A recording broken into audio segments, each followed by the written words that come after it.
This story is called A Walk in the Words, and it's by Hudson Talbot. Oops, sorry, kind of a glare there. And it's about a little boy who feels really bad because he doesn't learn to read, or he can't read as fast as other people in his class, and it's how he overcomes that. It's a very nice story. Let's see. And this is a new book in our library, too. It says, drawing always came naturally to me. I drew all the time. I just did it, like breathing. Every day after playing with my friends, I'd come home and draw stories that I made up. It was like diving into my own world. That looks cool. Looks like he's diving right into his picture. I liked words too, one at a time. When I was reading, I had to picture every single word. Coarse, word, tall and small. But long sentences, no way. I would start a long sentence and then my mind began to wander. I was the slowest reader in my class. When everybody was turning to the next page, I was still on the first sentence. Nobody knew. But the books knew, and they were coming for me. So many words, so many pages. Books weren't always scary. The first ones were friendly, with big pictures and only a few words. It says, howdy. But little by little, the pictures got smaller and the text got longer. Me eat pictures, you read. It was a reign of terror. My drawing pad was my safe place. It says I could pick out the words that I knew, but the rest looked like squiggles. Sometimes that happens, right? A whole page of text looked like a wall keeping me out. By now, everyone in my class was reading book after book except me. What if they found out that I couldn't keep up? I had to face it. I was alone and lost in a world of words. Everywhere I looked, there were big words, strange words, scary words. One big word was stalking me, overwhelm. It described the feeling of too many words coming at me at the same time. It made me want to give up. But I loved stories too much to quit. Perseverance, right? I was good at picturing stuff. Maybe I could try picturing a way out. I grabbed overwhelm and broke off over, so it just said whelm. It meant the same thing, but was more my size. Now I could whelm the words before they overwhelmed me. I just read at my own pace. After all, it was my walk in the words.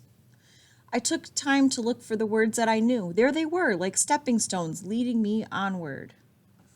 It says, keep going. Yes, this way. Trust yourself. Go for it. I jumped over the words I didn't know and let the words I knew lead me into the story. After a while, I wasn't thinking about reading. I just wanted to know what happened next. The war between my fear of reading and my curiosity was over. Curiosity won. It says, yeehaw! Books weren't so scary once I got to know them, and now that I was beginning to like words, why rush past them?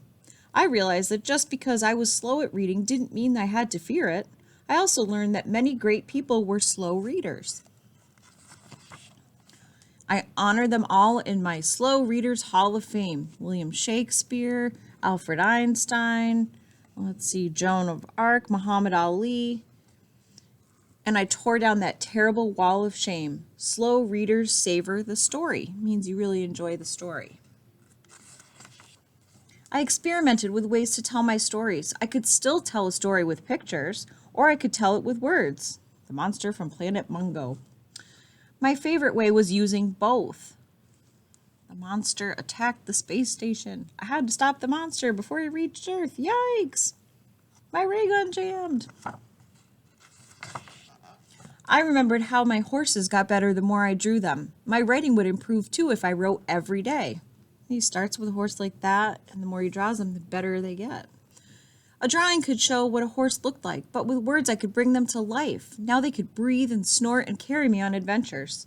I read every day in search of new words for my stories. It was like finding new colors for my art, but now I was learning to paint with words.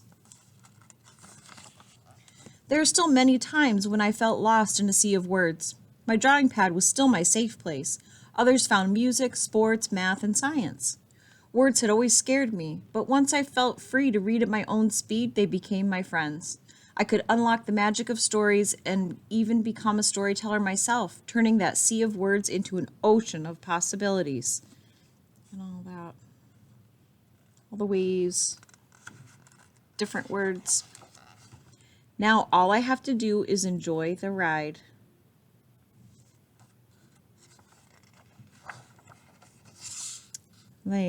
And there's a picture of the author, Hudson Talbot.